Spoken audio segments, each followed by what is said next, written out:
Монгол улсын соёлын гоёо зүтгэлтэн Нацаг даржийн нэрэмжит шагнал дээр наригч иш гүр бацрын хоршоо дэрэм. Шар хамар шиг толгод зээгэлсэн говь байдгийм.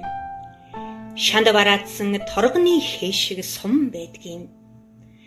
Шагнал алхан хээний өнцөг шиг жижиг хэм байшинд хоршоо байдгийм. Шаган төрөм шиг хашаанда намхан дэрэм гурил үрдгийм. Дэрэмгэрээсэн гарахад үүр цайдаг байсан. Дэлгүүр дээрэн очиход нар гардаг байсан. Дэлхийн үнэгчилсэн хэрүүнаар дүнсэн улал зөөлж алхана. Бүхийсийн гурлаан өргөтөн бүгд найрамдах улсын төрийн дулал эгшиглэн. Нар өглөө дэрэм гурав насаараа ингэж л очирсан. Цэцэн ангийн хошооны хүний ганц хөө юм гинлээ. Цэцэгт хирааны дээсэнд харуул зогсож байсан юм гинлээ. Цэвэл долгор гихчдэн залуудан үнжиж хонж явсан юм гинлээ. Цэргийн дарга дагаад явчихаар нь өөртөө гонсон юм гинлээ. Холын хол сумнаас үнчнийг авч үрчилсэн. Хоршоо анх байгуулагдахад өөрөн илсэн дэрмийг дүүрэн бэрхтээ шинэлсэн шиний нэгэн мэддэггүй юм аа. Дурдан гологцсон гоёлтай цэргийн наадам таньдгүй юм аа. Гэхдээ цавдар гоёхон хоймор бол хиймрэн явсан дэрэм. Цавг угсан халуундан бол салхин явсан дэрэм.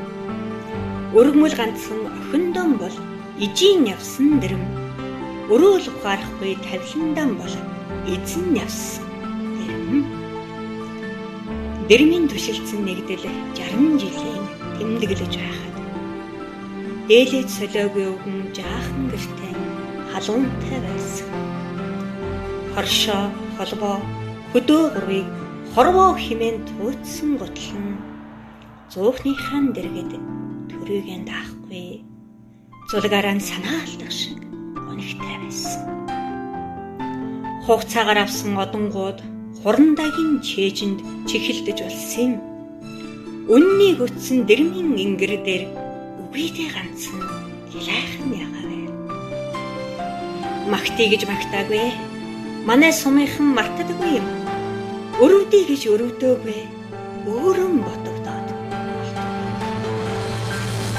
Шар хамар шиг толгон зэгэлсэн гол байдгийн. Шанд бараадсан торгоны хээ шиг сүм. Шагнал алхан хээний өнцөг шиг жижиг хэм байшин хоршоо байдгийм. Шаган төрөм шиг хашаанда намхан гурил үрдгийм. Гүн шуудаа гурил үүрсэн ч ад заяан гэж бодсон хоршооны дэрэм бууж өдөг цоохор замбууланг алтан ширэмэн гэж залбирсан хорвоогийн дэрмээ. Дэрэмгэрээсэн гарахад үүр цайдаг. Дэлгүүр дээрэн очих